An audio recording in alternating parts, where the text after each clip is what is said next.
ذرا غور کیجئے اس وقت کی کیفیت کیا ہوگی، اس وقت کے حالات کیا ہوں گے۔ دراصل آج ہمیں اس بات کی کوشش کرنا ہے کہ وہ صحیح عقائد جو آخرت سے متعلق ہیں اپنی قوم تک ہم پہنچائیں، اس لیے کہ لوگ آخرت کو بھول چکے ہیں، لوگ آخرت کو فراموش کر چکے ہیں۔ اور یہ بات یاد رکھیں، قرآن نے آخرت کی جتنی بات کی ہے، پورا قرآن اٹھا کر کے پڑھ لیں، 70% آیت قرآن کی آخرت سے متعلق ہے۔ میں نے قرآن مقدس کی جس آیہ کریمہ کی سورہ نبا سے تلاوت کی ہے، اس میں اللہ تبارک و تعالیٰ نے قبر سے اٹھنے کا ذکر کیا ہے۔ انسان قبر سے اٹھے گا، کس طریقے سے اٹھے گا؟ قبر سے اٹھنے والا ایک ہی شکل پر نہیں اٹھے گا۔ قبر کے اندر تو سب کو انسان کی شکل میں داخل کیا جائے گا، لیکن قبر سے اٹھتے وقت ہر انسان جو ہے اصل شکل پہ نہیں اٹھے گا، انسانی شکل میں نہیں اٹھے گا۔ کون کی شکل میں اٹھے گا؟ اب ذرا سنیے احادیث مصطفیٰ اور ذرا غور کیجئے۔ قرآن کہتا ہے یوم ینفخ فی الصور فتأتون افواجا، اور اس دن جب سور پھونکا جائے گا تو لوگ فوجوں فوج اپنی قبروں سے نکلیں گے، یعنی اللہ کی بارگاہ میں حاضر ہوں گے۔ تو جب انسان اپنی قبر سے باہر نکلے گا تو قبر سے باہر نکلنے کی کیفیت کیا ہے؟ صحابہ کرام نے پوچھا یا رسول اللہ صلی اللہ تعالی علیہ وسلم یہ بتائیں کہ جب انسان اپنی قبر سے باہر نکلے گا تو اس کی کیفیت کیا ہوگی، اس کی حالت کیا ہوگی، کس پوزیشن میں وہ نکلے گا؟ اللہ اکبر۔ دفن کرتے وقت تو انسان کافور کی خوشبو میں بسایا ہوا ہوگا، دفن کرتے وقت تو انسان کو کفن پہنایا ہوا ہوگا، دفن کرتے وقت تو انسان کی کیفیت یہ ہوگی عطر اور سرمے کے اندر وہ معطر بھی ہوگا اور اس کی آنکھوں پر سرمے کے اثرات بھی ہوں گے۔ لیکن اللہ اکبر، اٹھتے وقت انسان کی کیفیت کیا ہوگی؟ اب ذرا غور سے سماعت کریں۔ اللہ اکبر۔ میرے آقا مصطفیٰ کریم رؤوف الرحیم صلی اللہ علیہ وآلہ وسلم اپنے صحابہ سے ارشاد فرماتے ہیں اے میرے صحابہ، کچھ لوگ قیامت کے دن جب اپنی قبر سے اٹھیں گے تو ان کی آنکھیں نہیں ہوگی، وہ اندھی آنکھیں لے کر کے اٹھیں گے، آنکھوں میں بینائی نہیں ہوگی، وہ آنکھوں میں روشنی نہیں ہوگی۔ ذرا تصور تو کریں، جو دنیا میں اندھا ہوگا وہ آخرت میں اندھا ہو ضروری نہیں ہے، جو دنیا میں بیمار ہوگا وہ آخرت میں بیمار ہو ضروری نہیں ہے۔ اللہ اکبر۔ اس لیے کہ دنیا کی بیماری کی کوئی حیثیت نہیں ہے، اللہ اللہ، لیکن میرے اور آپ کے آقا مصطفیٰ کریم رؤوف الرحیم صلی اللہ علیہ وآلہ وسلم ارشاد فرماتے ہیں کچھ لوگ اپنی قبر سے اندھے اٹھیں گے، یعنی ان کی آنکھیں نہیں ہوگی۔ اب مجھے بتائیں، جب ان کی آنکھیں نہیں ہوگی تو وہ اللہ کا دیدار کیسے کریں گے؟ وہ رسول اللہ کا دیدار کیسے کریں گے؟ وہ اولیاء اللہ کا دیدار کیسے کریں گے؟ صحابہ کرام بے چین ہو گئے اور صحابہ کرام نے عرض کیا یا رسول اللہ صلی اللہ تعالی علیہ وآلہ وسلم، جو لوگ بغیر آنکھوں کے اپنی قبروں سے قیامت کے دن اندھے اٹھیں گے، اندھے اٹھنے کی وجہ کیا ہوگی؟ تو میرے آقا ارشاد فرماتے ہیں دنیا کے اندر نصیحت کرنے والے جب ان کو نصیحت کرتے ہوں گے تو وہ نصیحت کو نہیں مانتے ہوں گے، دنیا کے اندر جب ان کو اللہ سے ڈرایا جاتا ہوگا تو وہ اللہ سے ڈرتے نہیں ہوں گے۔ مثال کے طور پر آج بھی آپ دیکھیں بہت سارے مسلمان ہیں جو اللہ رب العزت کے بندے جب ان کو نصیحت کرتے ہیں تو وہ نصیحت مانتے نہیں ہیں۔ مثال کے طور پر اللہ اکبر، جیسے کہ اگر کسی کے گھر میں شادی میں ڈی جے بجایا جا رہا ہو، میوزک بجایا جا رہا ہو، گانے بجایا جا رہا ہو، اور اگر کوئی عالم کہے کہ بھائی ڈی جے نہ بجاؤ یہ حرام ہے، گانے نہ بجاؤ یہ حرام ہے، تو پلٹ کر کے نصیحت نہیں مانتے بلکہ کیا کہتے ہیں دولت ہماری ہے، مولوی کا کیا بگڑتا ہے، مال ہمارا ہے، مولوی کا کیا بگڑتا ہے۔ سن لو، اللہ کے نبی نے تمہیں وقت سے پہلے آگاہ کیا، مرنے والوں موت آنی ہے، مرنے کے بعد قیامت کے دن قبر سے اٹھنا ہے۔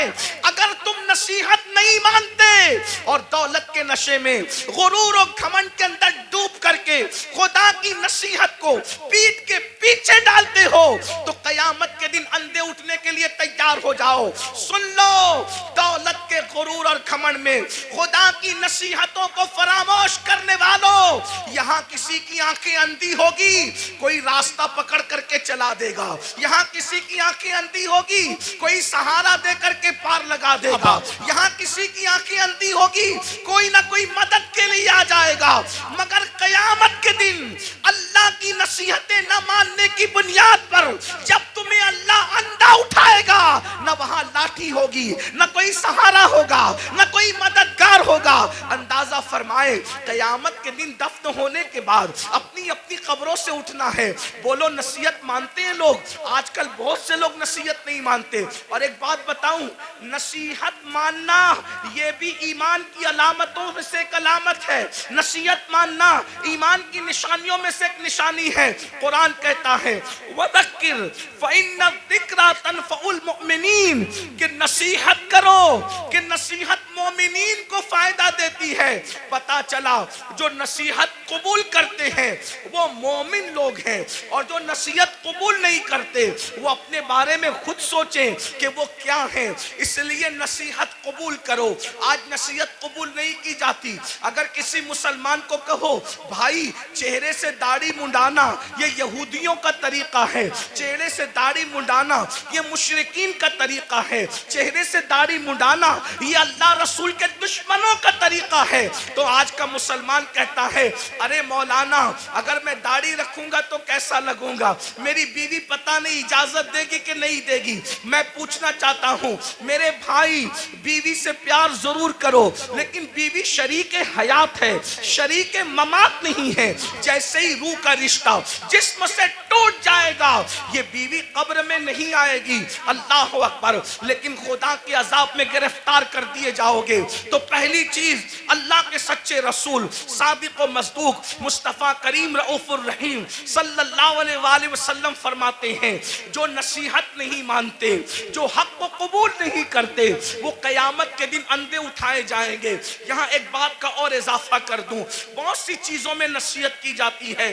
حرام کام نہ کرو، بدعات نہ کرو، خرافات نہ کرو، جرائم نہ کرو، گناہ نہ کرو، بد مذہب گستاخ رسول سے دوستی نہ کرو، ان سے رشتہ داری نہ کرو.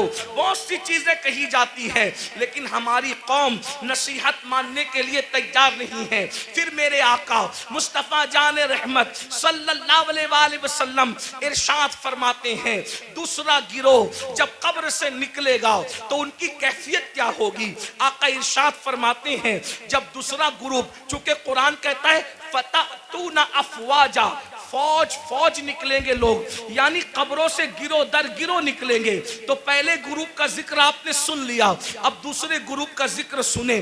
جو دوسرا گروپ قبروں سے نکلے گا ان کی کیفیت کیا ہوگی. دوسرے گروپ کی کیفیت یہ ہوگی، میرے اور تمہارے آقا سچے رسول صادق و مصدوق مصطفیٰ جان رحمت صلی اللہ علیہ وآلہ وسلم فرماتے ہیں لوگ قبروں سے نکلیں گے تو ایسے نکلیں گے جیسے ان پر کسی نے جادو کر دیا ہو. حالانکہ اس دن کون کس پہ جادو کرے گا؟ جیسے جادو جس پہ کیا جاتا ہے تو اس کا چہرہ کیسے بے رونق ہوتا ہے، سونا سونا ہوتا ہے، اس کے چہرے پر جو ہے حساسیت نہیں ہوتی، اس کا چہرہ جو ہے اللہ اکبر خوبصورت نہیں لگتا. بلکہ صرف سمجھانے کے لیے کہہ رہا ہوں، چہرہ منحوس سا لگتا ہے، ڈراؤنا سا لگتا ہے. آقا فرماتے ہیں کچھ لوگ اپنی قبروں سے اٹھیں گے، مفہوم کے طور پہ عرض کر رہا ہوں، تو ایسا لگے گا کہ جیسے ان پہ کسی نے جادو کیا، حالانکہ کسی نے جادو نہیں کیا ہوگا. ایسا لگے گا جیسے اس کو کسی آسیب نے چھو لیا لیکن اس کو آسیب نے نہیں چھوا ہوگا. اللہ اکبر. آقا ارشاد فرماتے ہیں ان کے پیٹ مٹکوں کی طرح بڑے بڑے ہوں گے، کچھ کے پیٹ کمروں کی طرح بڑے بڑے ہوں گے. کچھ لوگوں کا حال یہ ہوگا وہ اٹھ کر کھڑے رہنے کی کوشش کریں گے تو گر جائیں گے. اللہ اکبر. ان کے پیر چھوٹے ہوں گے، ان کے ہاتھ ہاتھ چھوٹے ہوں گے اور ان کے پیٹ مٹکوں کی طرح اور کمروں کی طرح بڑے بڑے ہوں گے، وہ چلنا چاہیں گے تو گر جائیں گے۔ اللہ اکبر۔ صحابہ کرام نے عرض کیا یا رسول اللہ صلی اللہ علیہ وآلہ وسلم وہ کون لوگ ہوں گے جن کی حالت یہ ہوگی، ایسا لگے گا کہ وہ نشے میں ہیں مگر وہ نشے میں نہیں ہوں گے، ایسا لگے گا وہ جادو کیے ہوئے ہیں حالانکہ ان پہ جادو نہیں ہوگا، ایسا لگے گا کہ وہ آصف زدہ ہیں حالانکہ وہ آصف میں نہیں ہوں گے، ان کے پیٹ کمروں کی طرح، ان میں سانپ اور بچھو ہوں گے۔ صحابہ کرام نے پوچھا تو آقا فرماتے ہیں جن لوگوں نے دنیا میں سود کھایا ہوگا، جن لوگوں نے دنیا میں سود کے دھندے کیے ہوں گے، وہ اس حالت میں اٹھیں گے کہ وہ چل نہیں سکیں گے۔ اللہ اکبر۔ وہ چل نہیں سکیں گے، ان کی کیفیت یہ ہوگی جیسے جانوروں کو ہانک کر کے جنگل میں چرواہا لے کر کے جاتا ہے، ویسے ذلیل کر کے فرشتے ان کو جانوروں کی طرح ہانکتے ہوئے میدان محشر میں لائیں گے۔ اللہ اکبر۔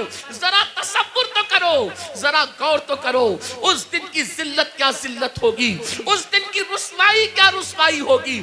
آج ایزی منی کے چکر میں، شارٹ ٹائم کے اندر ترقی کرنے کے چکر میں انسان نہ حلال دیکھ رہا ہے نہ حرام دیکھ رہا ہے۔ میری قوم کے جوانوں، دولت تو نچنیوں کو بھی مل جاتی ہے، دولت تو جسم بیچنے والوں کو بھی مل جاتی ہے، دولت تو چوری کرنے والوں کو بھی مل جاتی ہے۔ ارے دولت ہی سب کچھ نہیں ہے، دولت ایک دن ختم ہونے والی ہے، دنیا ایک دن ختم ہونے والی ہے، یہاں سے لے کر کیا جاؤ گے؟ ارے حلال کمایا ہوا جب ساتھ نہیں لے جاؤ گے تو حرام کمایا ہوا کیا ساتھ لے کر کے جاؤ گے؟ ذرا سوچو تو صحیح، ذرا تصور تو کرو۔ یہ کوئی مقرر نہیں کہہ رہا ہے، یہ کوئی جلسے کا ناظم نہیں کہہ رہا ہے، یہ کوئی معمولی انسان نہیں کہہ رہا ہے، یہ تمہارے اور میرے نبی فرما رہے ہیں۔ اللہ اکبر۔ لوگ، سود خور لوگ اپنی قبروں سے ایسے اٹھیں گے جیسے وہ نشے میں ہیں حالانکہ وہ نشے میں نہیں ہوں گے، جیسے وہ پاگل ہے حالانکہ وہ پاگل نہیں ہوں گے، جیسے وہ آصف زدہ ہیں وہ آصف زدہ نہیں ہوں گے۔ ذرا سوچئے آج کس طریقے سے اللہ اکبر سود کو پرموٹ کیا جا رہا ہے، بیاج کو پرموٹ کیا جا رہا ہے۔ یاد رکھیے شاید اسی دور کے لیے کہا گیا تھا جو سود سے بچنے کی کوشش کریں گے سود کا گرد و غبار ان تک پہنچ کر کے رہے گا، سود کا گرد و غبار ان تک پہنچ کر کے رہے گا۔ آج ایسا تو نہیں کہ ہم اسی دور میں زندگی گزار رہے ہیں۔ اللہ اکبر۔ سود لین دین مسلم آبادیوں میں اتنا بڑھ چکا ہے کہ لوگوں کو خیال ہی نہیں رہتا کہ ہم حرام کما رہے ہیں۔ ایک بات مجھے یاد آئی آگے بڑھنے سے پہلے، اس حدیث کو میں آگے بڑھاؤں اس سے پہلے بیچ میں ایک روایت یاد آئی۔ میرے بھائیوں ذرا سوچو، ذرا غور کرو۔ آپ نے اب تک یہ سنا ہوگا، آپ نے اب تک یہ سنا ہوگا جب کوئی بندہ حج کے لیے جائے اور سفر حج میں مر جائے، اللہ اکبر، سفر حج میں مرنے والے کی شان کیا ہے؟ سفر حج میں مرنے والے کی شان کیا ہے؟ نمبر ایک، جو حج کرتا ہے وہ گناہوں سے ایسے پاک ہو جاتا ہے جیسے ابھی ماں کے پیٹ سے پیدا ہوا۔ حج کرنے والے کے سارے گناہ بخش دیے جاتے ہیں۔ حتیٰ کہ حاجی کی شان یہ ہے کہ حاجی 700 ایسے لوگوں کی بخشش کروائے گا جن پر جہنم واجب ہو چکا ہوگا۔ حاجی کی شان یہ ہے۔ اللہ اکبر۔ لیکن کوئی حاجی بنے تو صحیح، حاجی سب کہلاتے ہیں، حاجی ہے کتنے؟ جو واقعی حاجی ہوگا وہ 700 لوگوں کی بخشش کرائے گا۔ حاجی کا ٹائٹل پانا آسان ہے، حاجی بن جانا آسان نہیں ہے۔ اللہ اکبر۔ سنو سنو، غور سے سنو، اللہ کے بندو توجہ سے سنو۔ اللہ اکبر۔ حج کرنے والے کی مغفرت ہو جاتی ہے، حج کرنے والے کی بخشش ہو جاتی ہے، حج کرنے والا 700 لوگوں کی شفاعت کرے گا، وہ شفیع بنے گا، اس کی شفاعت قبول کی جائے گی۔ اللہ اکبر۔ اور اگر کوئی خوش نصیب سفر حج میں مر جائے، سفر حج میں مر جائے تو جب تک دنیا قائم رہے گی، جب تک چاند سورج نکلتے رہیں گے، جب تک عرفات کے میدان میں حج ہوتا رہے گا، جو سفر حج میں مر گیا قیامت تک ہر سال اللہ اس کو حج کرنے کا ثواب عطا فرمائے گا۔ ایک روایت میں آیا ہے اس کا ہم شکل ایک فرشتہ پیدا کیا جائے گا جو قیامت تک اس کے لیے حج کرتا رہے گا. بولو سفر حج میں مرنے کی فضیلت کیا ہے. مگر اب سنیے, دل کے کانوں سے سنیے, ذرا غور سے سنیے. اللہ اکبر. ایک قافلہ سفر کر رہا تھا. سفر کرتے کرتے جب وہ آگے بڑھا حج کے سفر میں, تو انہوں نے کیا دیکھا, ایک بندے کا انتقال ہو گیا. اور جب اس کا انتقال ہو گیا, سوچا حاجی ہے, حاجی صاحب کا انتقال ہو گیا. ابھی کعبے تک پہنچے بھی نہیں تھے کہ حاجی صاحب کا انتقال ہو گیا. حاجی صاحب کا انتقال ہوا تو ان کے چہرے پہ کپڑا ڈھانک دیا گیا. جب کپڑا ڈھانک دیا گیا, تھوڑی دیر کے بعد لوگوں نے سوچا چلو غسل دے دو, چلو کفن پہنا دو تاکہ ہم ان کو دفن کر سکیں. جیسے ہی غسل دینے کے لیے چہرے سے کپڑا ہٹایا تو کیا دیکھتے ہیں کہ حاجی صاحب کا چہرہ گدھے کی طرح ہو گیا, گدھے کی شکل اختیار کر گیا. اللہ اکبر. پورے قافلے میں کوہرام مچ گیا, پورا قافلہ بے چین ہو گیا. ارے سفر حج میں مرنا تو بڑی سعادت کی بات ہے, لیکن سب رونے لگے, سب بے چین ہونے لگے, دعا کرنے لگے. اور دعا کرتے تھے, یا اللہ تو کسی پہ ظلم تو نہیں کرتا, سفر حج میں مرنے والا اس کا چہرہ گدھے کی طرح ہو گیا. اللہ اکبر. تو کسی کی آنکھ لگی تو خواب میں ارشاد فرمایا گیا, تم اس کے گدھے کی طرح چہرہ ہونے پر افسوس اور تعجب کرتے ہو, یہ نہیں پوچھتے کہ اس کا چہرہ سفر حج میں بھی آخر گدھے کی طرح کیوں ہو گیا.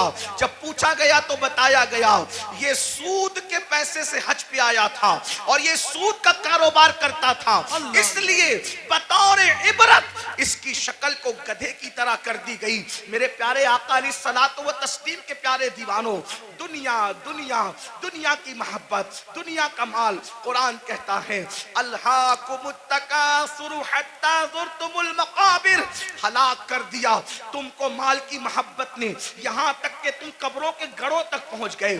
مال کی محبت سے نکلو. مال کمانا برا نہیں ہے, لیکن مال کی محبت میں مذہب و مسلک کا سودا کرنا برا ہے, آخرت کو فروخت کرنا برا ہے.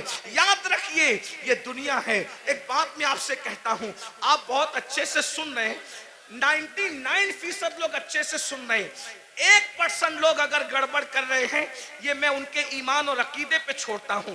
کیونکہ کچھ لوگ ایسے ہوتے ہیں جو اپنے وجود کے ہونے کی گواہی میں چلم چاٹ کرتے ہیں, انہیں کرنے دیجئے. میری توجہ 1% لوگوں کی طرف نہیں, میری توجہ ان 99% خوش نصیبوں کی طرف ہے جو اپنی آخرت کو بہتر بنانے کے لیے یہاں بیٹھے ہیں, جو اللہ کی رضا کے لیے یہاں بیٹھے ہیں. 1% لوگوں میں چاہے زمین پہ بیٹھے لوگ ہوں, چاہے ممبر پہ بیٹھے لوگ ہوں, جو گڑبڑ کرے ان کو کرنے دیجئے. آپ سنیے, اب اس 1% میں سے بھی 50% اس میں سے بھی ادھر آ گئے ہیں اور ماشاءاللہ سب سن رہے ہیں. آدھا % اس میں سے اب لوگ اگر کچھ ہیں ان کو کرنے دے وہ جو کر رہے ہیں. لیکن غور سے سنیے, ایک بات آپ سے کہتا ہوں, ہم جھوٹ بول کے مال کما لیں, ہم سود کے ذریعے مال کما لیں, ہم چوری کے ذریعے مال کما لیں, کسی ذریعے مال کما لیں, تھوڑا ذرا غور کیجئے. اگر ہم پیور حلال کے ذریعے بھی مال کمائیں تو مجھے بتائیے مال کس سے وفا کرتا ہے؟ جو ہم سے وفا کرے گا. ایک بات یاد رکھنا, مال ضرور کماؤ مگر مال کے چکر میں اللہ کو مت بھولو. یہی تو فرعونیت ہے. دیکھو مالدار فرعون بھی ہے, مالدار عثمان غنی بھی ہے, مالدار نمرود بھی ہے, مالدار سلیمان علیہ السلام بھی ہے, مالدار جو ہے وہ قارون بھی ہے, اور مالدار ذوالقرنین بھی ہے. لیکن فرق کیا ہے؟ دونوں مالداروں کی مذمت نہیں ہے. سیدنا عثمان غنی کو مال کے بدلے میں جنت بیچی گئی ہے. اگر مال برا ہوتا تو عثمان غنی کی بھی برائی کی جاتی معاذ اللہ مال کی بنیاد پر, لیکن کوئی عثمان غنی کی برائی نہیں کرتا. اللہ اکبر. قارون کی برائی ہوتی ہے, عثمان کی برائی نہیں ہوتی. وجہ مال نے قارون کو اللہ کا باغی بنا دیا اور مال نے عثمان غنی کو جنتی بنا دیا. مال برا نہیں ہے, مال کا استعمال برا ہے. حکومت ملی نمرود بگڑ گیا, حکومت ملی سلیمان علیہ السلام کو حکومت نے نہیں بگاڑا, بلکہ جب بھی نعمت ملتی ہے تو سلیمان علیہ السلام کہتے ہیں کہ سبحان ربی العالی. نمرود کہتا ہے انا ربکم العالی, اور سلیمان کہتے ہیں سبحان ربی العالی. مال برا نہیں ہے, مال کے چکر میں اللہ کو بھول جانا برا ہے. اب آپ سے پوچھتا ہوں, کتنے مالدار ہیں ہم؟ تھوڑا غور، منبر والے بھی غور.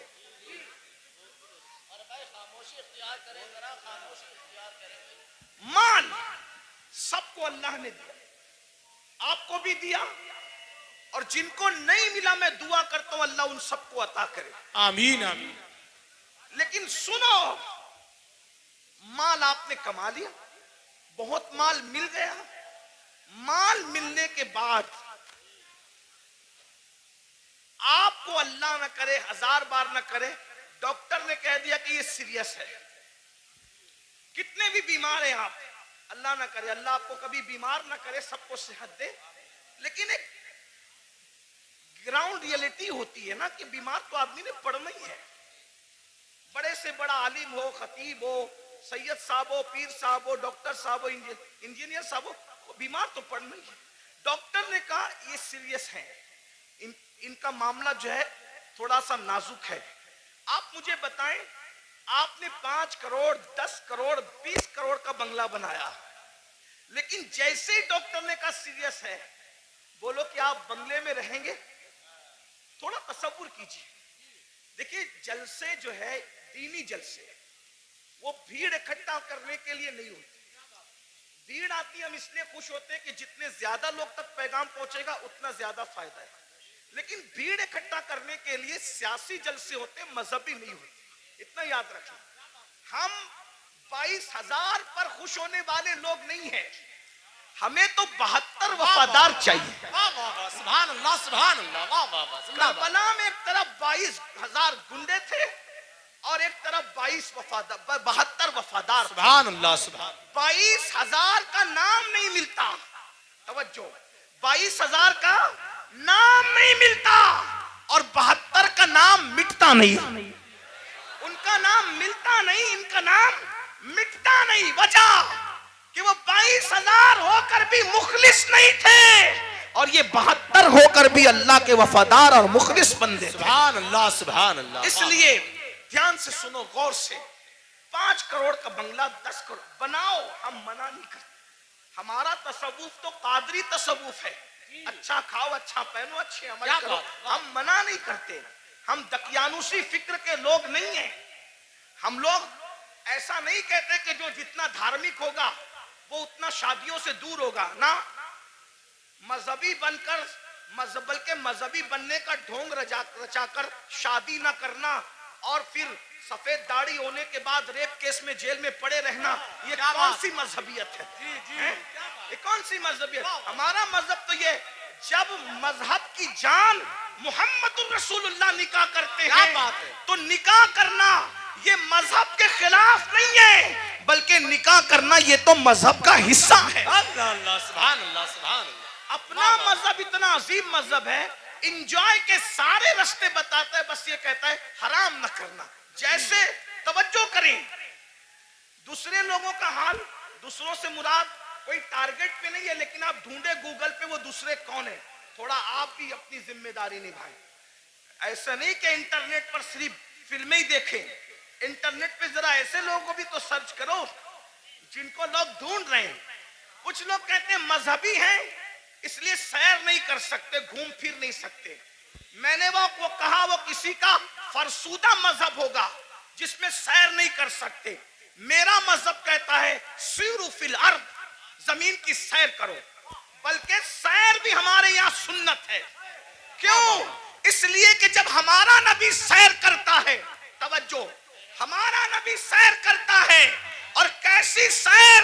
جس کی سیر کو قرآن یوں بیان کرتا ہے، سبحان الذی اسری بعبدہ لیلا من المسجد الحرام الی المسجد الاقصی الذی بارکنا حولہ لنریہ من آیاتنا انہ هو السمیع البصیر. اللہ اکبر. جب نبی نے سیر کی ہے تو امتی سیر کیوں نہ کرے؟ لیکن سیر بتا دی گئی. جی، جب سیر کرنے جاؤ تو پاپ نہ کرو. کیا بات. واہ واہ واہ واہ واہ. بہت اچھا حضرت. سیر کرنے جاؤ تو شراب نہ پیو. سبحان اللہ. سیر کرنے جاؤ تو عورتوں پر پاپ کی نظریں نہ ڈالو. ہم بھی سیر کرتے ہیں، رسول اللہ نے بھی سیر کی. جب حضور پہنچے مسجد اقصی تو اللہ نے ان کی مہمانی کی. ماشاءاللہ. حضور کے سامنے دو چیزیں آئیں, الگ الگ روایت ہے, موقع کی مناسبت سے دو چیزیں پڑھ رہا ہوں, تین کا بھی ذکر ہے. حضور کے سامنے دو چیزیں, شراب بھی رکھا گیا, دودھ بھی رکھا گیا. توجہ, جی. سیر ہے, سیر میں اللہ کی طرف سے بطور امتحان شراب بھی رکھا گیا, دودھ بھی رکھا گیا. دونوں میں سے جو چاہو پیو. اس لیے کہ آدمی جب سیر کے لیے نکلتا ہے تو اپنی موج میں ہوتا ہے. آدمی جب حضور کے لیے نہیں کہہ رہا ہوں, میں جنرل بات کر رہا ہوں, سیر کے لیے نکلتا ہے اپنی کیفیت میں ہوتا ہے, سیر کے لیے نکلتا ہے اپنے انداز میں ہوتا ہے. سیر میں اچھے اچھوں کو پہچان سکتے ہو کہ کون کتنا متقی ہے. عام سفر میں پہچان میں آ جاتے ہیں تو سیر میں تو اور پہچان میں آتے ہیں. جب حضور کے سامنے رکھا گیا دودھ اور شراب, حضور نے شراب نہیں پیا, حضور نے دودھ پیا. حضور نے دودھ پیا. جبریل نے کہا حضور آپ نے اچھا کیا, شراب نہیں پیا. اگر شراب پی لیتے تو آپ کی پوری امت گمراہ ہو جاتی. اس سیر میں نبی نے شراب نہیں پیا, دودھ پیا. بتا دیا میرے امتیوں, ہم سیر کے لیے نکلے, شراب چھوڑ کر دودھ پیا. تم بھی نکلنا, شراب کو ہاتھ مت لگانا, دودھ پیو تو جائز ہے, شراب پینے کی اجازت نہیں ہے. حضور نے نعرہ تکبیر, نعرہ رسالت, مسلک اعلی حضرت جامعہ عربیہ مدینۃ العلوم, جشن دستار بندی. واہ واہ واہ, سبحان. سیر کرنے کے لیے گوا جاؤ, منع نہیں ہے. سمندر دیکھنا, دائیں بائیں نہیں دیکھنا. یہ بھی ہمارے نبی کی سیر میں. حضور جا رہے تھے مسجد اقصی, حضور جا رہے تھے مسجد اقصی. ایک نے کہا میری طرف دیکھیں. میں بطور مفہوم پیش کر رہا ہوں, علماء جان رہے میں کہاں سے پڑھ رہا ہوں. میری طرف دیکھیں, حضور نے نہیں دیکھا. دوسرے نے کہا میری طرف دیکھیں, حضور نے نہیں دیکھا. تیسرے نے کہا میری طرف دیکھیں, نہیں دیکھا. حضور سیر تو کر رہے ہیں مگر ساتھ وہ نگاہ جس کے بارے میں میرے امام کہتے ہیں, نیچی آنکھوں کی شرم و حیا پہ درود, اونچی بینی کی رفت پہ لاکھوں سلام. اللہ اکبر. تعلیم امت کے لیے سیر بھی ہو رہی ہے, نظر نہیں بھٹک رہی ہے, نظر اپنے مقصد پہ لگی ہوئی ہے. جب مسجد اقصی پہنچے تو جبریل نے کہا یا رسول اللہ آپ نے اچھا کیا, آپ نے اس بڈھی کو نہیں دیکھا, اس بڑھیا کو نہیں دیکھا. وہ بڑھیا جانتے ہیں جو بن سور کا سچ سور کے آئی تھی کون تھی, آپ نے نہیں دیکھا نا اس بڈھی کو. حضور نے میں نہیں دیکھا. اب وہ کون تھی, کون تھی, وہ دنیا تھی. دنیا دنیا بڈھی ہو گئی ہے, بن سور کر آئی ہے بڈھی, آپ نے نہیں دیکھا. اگر آپ اس کی طرف متوجہ ہوتے, اگر آپ اس کی طرف متوجہ ہوتے تو آپ کی امت دنیا دار ہو جاتی. پھر کسی نے کہا میری طرف دیکھیں, وہ یہودیوں کا دائی تھا, اگر آپ اس کی طرف دیکھتے آپ کی امت یہودی ہو جاتی. وہ عیسائیوں کا دائی تھا, جس نے متوجہ کیا, آپ اس کی طرف متوجہ ہوتے آپ کی امت عیسائی ہو جاتی. وہ مجوسیوں کا دائی تھا, آپ اس کی طرف متوجہ ہوتے آپ کی امت آتش پرست ہو جاتی. لیکن آپ نے کسی کی طرف نہیں دیکھا. تو بھائیو, ہمارے مذہب میں سیر کرنا منع نہیں ہے, بلکہ سیر کے درمیان جو حرام کام کرتے ہو وہ منع ہے. گانے سنتے ہو وہ منع ہے, حرام کام کرتے ہو وہ منع ہے. اسلام کہتا ہے انجوائے کرو, حرام کام مت کرو. میں بار بار اس پہ کہہ چکا ہوں, عثمان غنی مالدار ہیں, اپنے مال کی بنیاد پہ 2 بار جنت خریدی. اور حضرت عثمان نے ایسی جنت خریدی کہ اللہ کے رسول نے یہاں تک کہہ دیا آج کے بعد عثمان کچھ بھی کر لے وہ جنت ہی میں داخل ہوگا. اللہ اللہ, سبحان اللہ, سبحان. یہ مال کی برکت ہے. تو مال اگر مسجد میں دو سبحان اللہ, مدرسے میں دو سبحان اللہ, ماں باپ پہ خرچ کرو سبحان اللہ, بھائی بہنوں پہ خرچ کرو سبحان اللہ, غریب یتیم مسکینوں پہ خرچ کرو سبحان اللہ. لیکن اگر مال کی وجہ سے اللہ کو بھول جاؤ, فرعونی سوچ ہو, نمرودی سوچ ہو, قارونی سوچ ہو.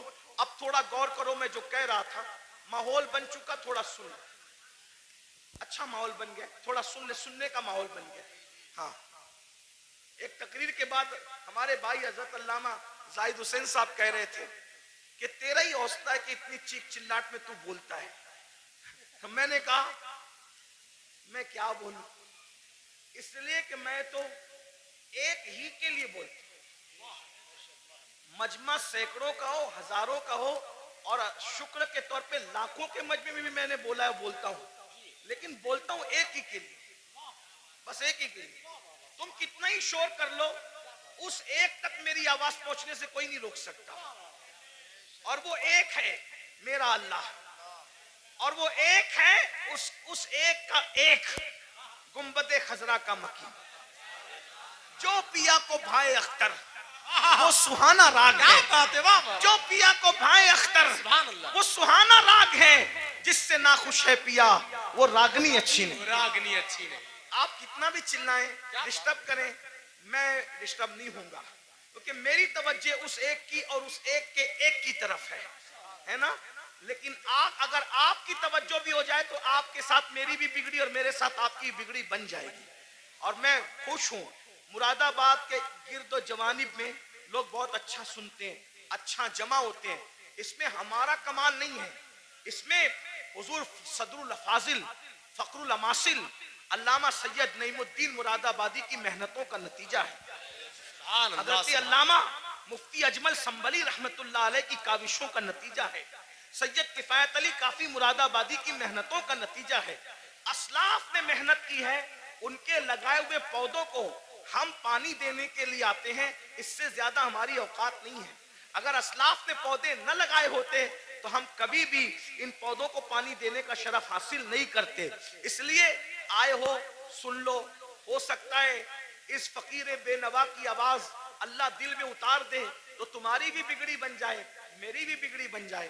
یہ مال مال مال مال مال مال مال میں ڈوبے ہو، تصور کرو 5 کروڑ کا بنگلہ ہو، 10 کروڑ کا بنگلہ ہو، کتنا بھی قیمتی پلنگ ہو، ساگوان کا بنا ہو، اس کا بنا، اس کا بنا، ڈاکٹر کہتے ہیں آپ سیریس ہے، آپ کی جان کو خطرہ ہے، صحیح کہنا، وہ بنگلہ چھوڑ کر ہاسپٹل میں آتے ہو کہ نہیں آتے ہے نا؟ دیکھو یہ اللہ کی آزمائش، امتحان ہے، اور وہ ہاسپٹل ہمارے لیے کرائے کا ہوتا ہے کہ نہیں؟ کرائے کا ہوتا ہے۔ بہت گھمنڈی آدمی ہے، تھوڑی سی دولت آ جاتی ہے پیر زمین پہ نہیں ٹکتی، دولت دینے والے خدا کو بھول جاتا ہے، عزت ملتی ہے اللہ کو بھول جاتا ہے، عزت دینے والے خدا کو بھول جاتا ہے۔ بھائیو سوچو نظر، میرے جوانوں سے خاص مخاطب ہوں، جوانوں سوچو، تم قوم کا مستقبل ہو، تم ہی ہماری قوم کا سرمایہ ہو، دولت کے نشے میں فرعونی سوچ مت پیدا ہونے دو، بیمار پڑو گے ہاسپٹل میں ایڈمٹ کیے جاؤ گے۔ نمبر 1 اللہ کا پہلا امتحان، کرائے کی بیڈ پر آ کے پڑ گئے، جس کا کرایہ 5,000 ہے، 10,000 ہے، 25,000 ہے، کتنا بھی مہنگا کرایہ ہے، لیکن ہے وہ بیڈ کرائے کا، نمبر 1۔ نمبر 2 بنگلہ کتنا بھی بڑا ہے، لیکن پرائیویٹ روم ہاسپٹل کا 10 بائی 10 یا 20 بائی 20 سے زیادہ کا نہیں ہے۔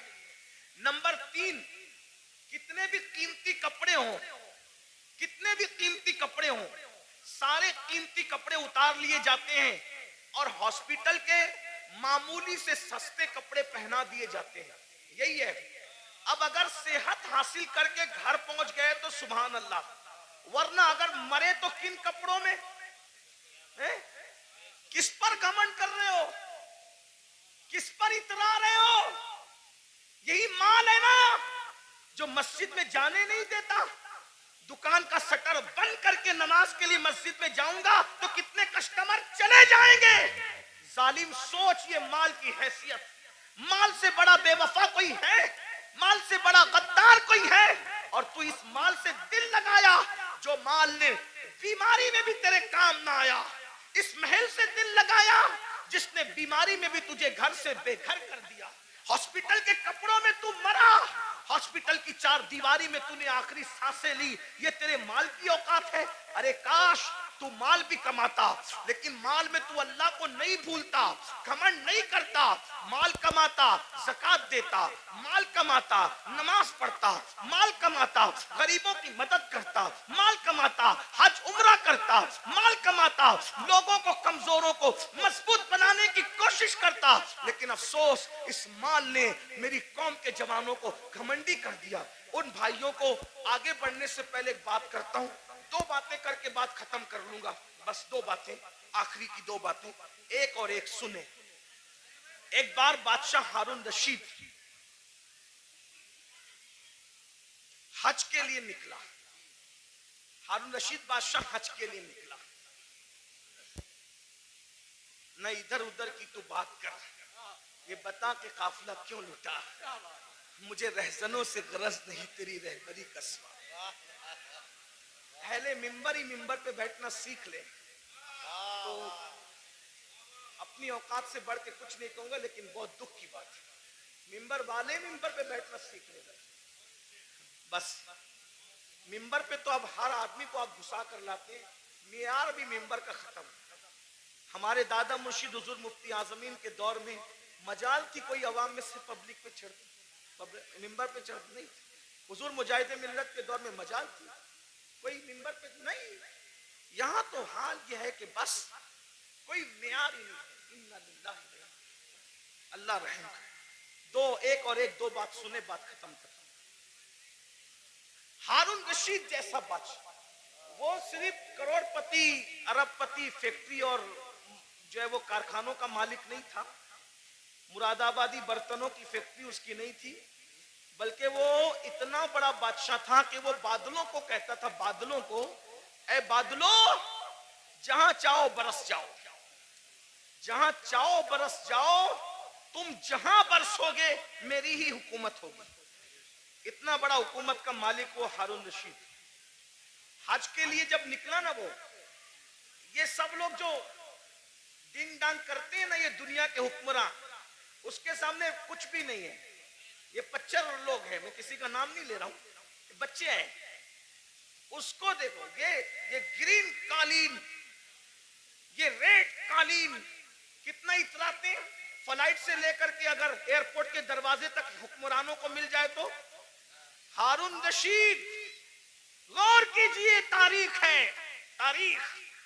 کتنا مالدار ہوگا وہ بادشاہ کہ بغداد سے جب حج کو چلا ہے تو بغداد شریف سے لے کے مکہ شریف تک اس کے لیے قالین بچھایا گیا. غور کریں, اتنا مالدار آپ کے مراد آباد میں اپنے انڈیا میں کوئی نہیں ہوگا. انڈیا میں کیا, سعودی میں بھی کوئی نہیں ہوگا, برطانیہ اور امریکہ میں بھی کوئی نہیں ہوگا. آپ گھمنڈ مت کیجئے, ہم سے مالدار لوگ گزر چکے. اس کا حج کتنا کر و فر والا تھا, کتنا کر و فر والا تھا. میں ابھی آپ کو بہت کرنٹ لگنے والی گفتگو کروں گا. ہارون رشید کی بے ادبی نہیں کر رہا ہوں, لیکن عبرت کے لیے بتا رہا ہوں, توجہ کرنا. اتنا بڑا کر و فر والا آدمی مکے شریف تک قالین بچھا اس کے لیے کہ کئی بادشاہ کا پیر زمین پہ نہ پڑے. رستے میں اس کو مل گیا اہل البیت کا دیوانہ, جسے دنیا کہتی ہے بہلول دانا. وہ دیوانہ ملا بہلول.